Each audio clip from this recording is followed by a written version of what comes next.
Japan 1701 ईस्वी। एक ऐसा वक्त जब समुराई के लिए मौत से बड़ा कोई सच नहीं था और वफादारी से बड़ा कोई धर्म नहीं। आज हम आपको सुनाते हैं इतिहास की सबसे दर्दनाक, सबसे गौरवशाली कहानी 37 रोनिन की। एडो काल के जापान में हर छोटे राज्य का एक दाइम्यो होता था, यानी राजा। अको प्रांत के दाइम्यो थे नागानोरी असानो, एक नेक दिल, ईमानदार और गर्वीला इंसान।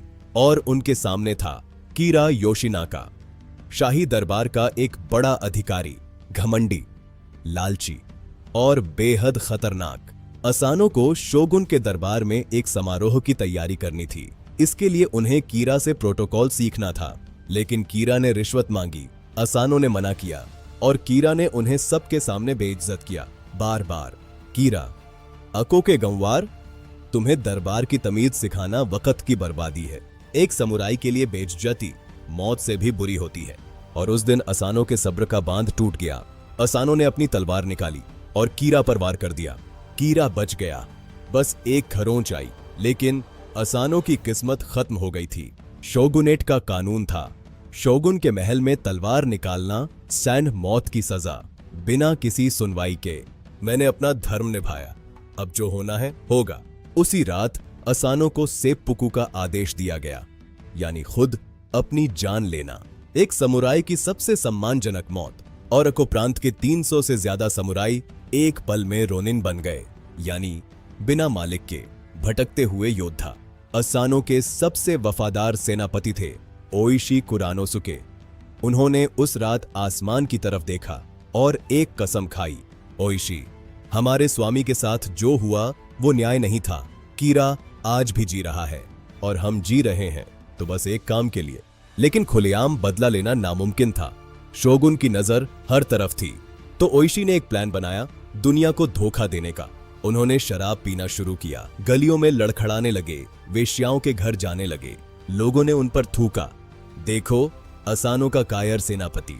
ओइशी मुस्कुराए और झेलते रहे, हंस लो, क्योंकि जब वक्त आएगा तुम देखते रह जाओगे। 2 साल तक ओइशी ने यही नाटक किया। कीरा के जासूस उन्हें देखते और लौट जाते। ये टूटा हुआ इंसान, कोई खतरा नहीं, और यही उनकी सबसे बड़ी जीत थी। 2 साल की चुप्पी के बाद वो रात आई। 47 रोनिन ने कीरा के महल को घेर लिया।